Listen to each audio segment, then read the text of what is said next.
Welcome to the Real News Network. I'm Sharmini Pires coming to you from Baltimore. Little Guantanamos, this is the phrase that some are using to describe prisons known as Communications Management Units, CMUs, highly secretive and dubious of legality. And they're right here in the United States, and an estimated 70 people might be held there. CMUs, largely unknown to the general public, and media are rarely granted access.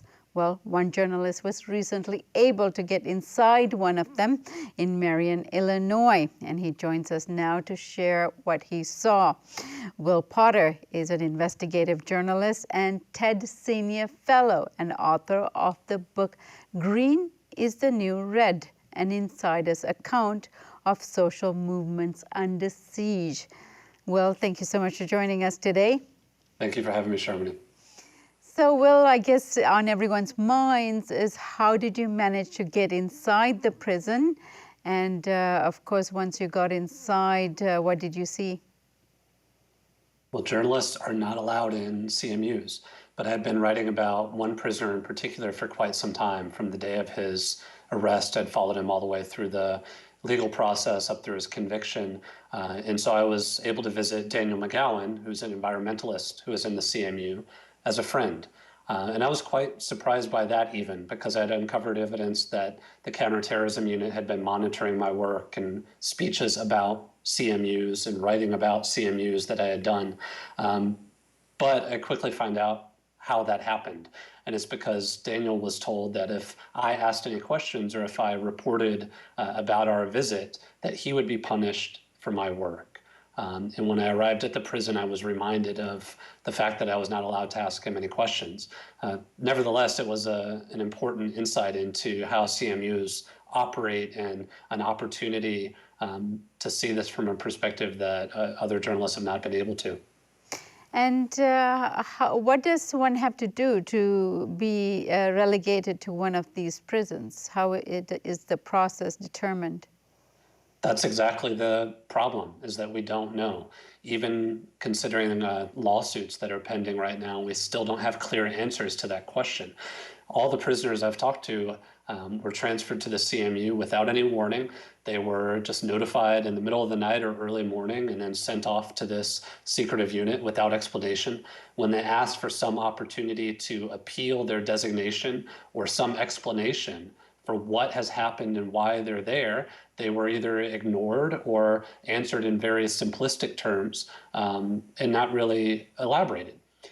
For some of them, it was clearly because of their political beliefs, and we found out through legal proceedings and open records requests that the government sent some people to CMUs because of their, quote, anti-government and anti-corporate views. For other prisoners, I think it is quite clearly because of their race and religion. The majority of prisoners in CMUs are Muslim, and many of them have connections to very dubious terrorism prosecutions that involve FBI informants and potential entrapment even. So that's really the breakdown of these prison units right now. And the communications management units, why are they called that? I think it's a really good point. You know, as a writer and someone who is very careful about language, I admire the creativity and how benign that title is, of Communications Management Unit. It sounds very straightforward. And it also almost gives the perception that other prisoners do not have their communications managed. That's simply not the case, though. Every communication with every prisoner in a federal prison is monitored.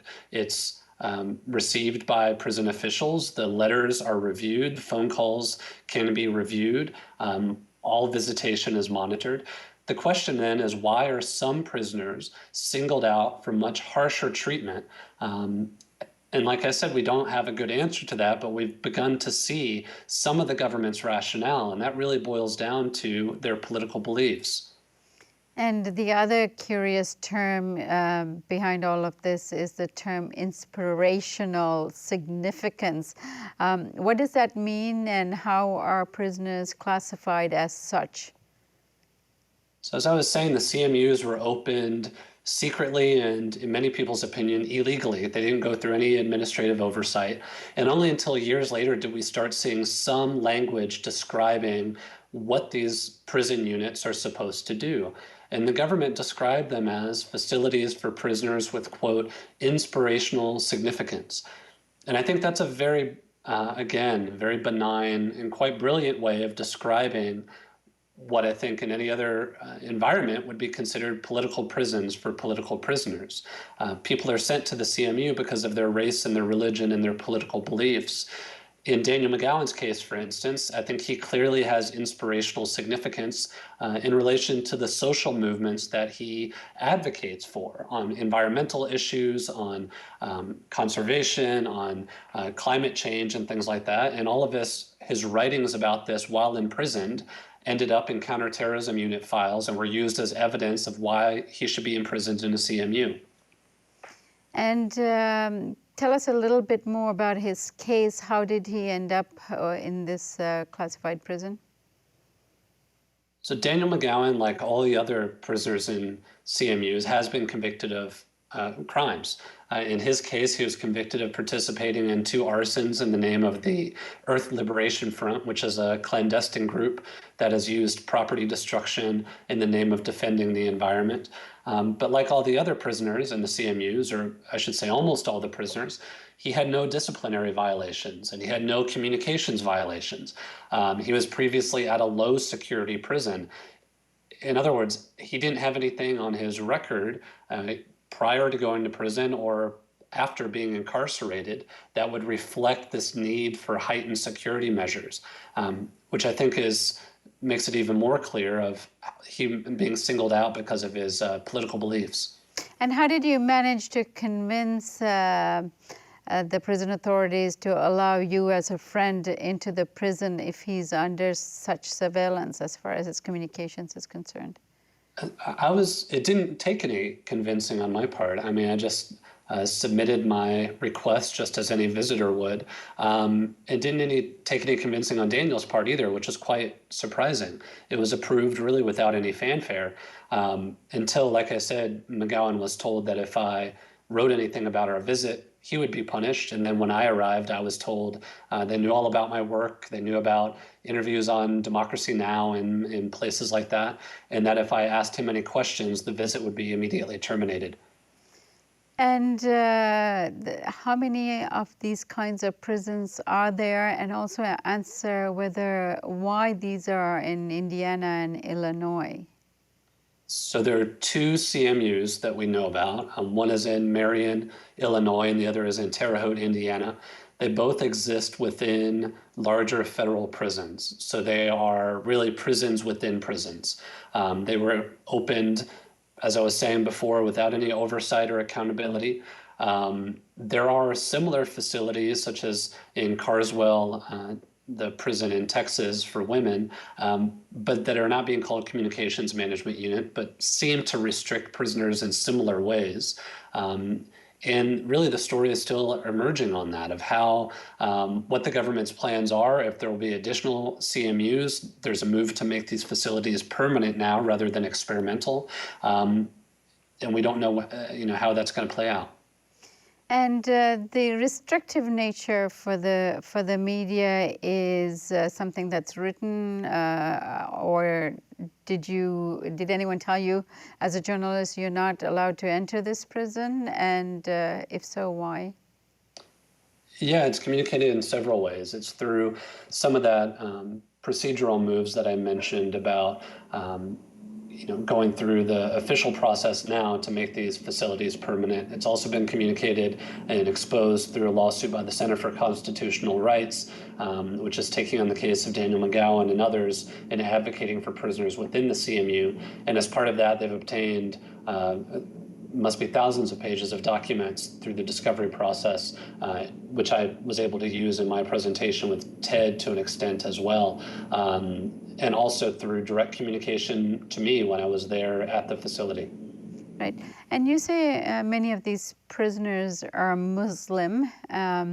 Is there any reason to believe that any of these prisoners, Muslim or otherwise, are any security threat to us in the U.S.? No, not at all. I mean, I think that really speaks to the discriminatory nature of these prison units, is that specter and that fear, that outright racist stereotyping is being used to create this fear of this community that frankly doesn't exist. The Muslim community that is imprisoned in the CMUs are not the Zacharias Mousawis of the world. They're not the 9/11 hijackers. They're not anything like that. They're people like Yassin Arif, who's an imam from upstate New York, who was asked to bear witness to a loan. And it turned out one of the people that was involved in that loan was an undercover FBI agent who was trying to entrap someone else in a fake attack. And Arif didn't know anything about it. So it was really a manufactured plot that Arif found himself wrapped up in, and as a result of that, ended up eventually in the CMU.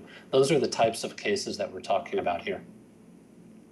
Well, Potter, I thank you so much for joining us today and shedding light on this prisons that are within our borders. I thank you again for your work. Thank you for having me. And thank you for joining us on the Real News Network.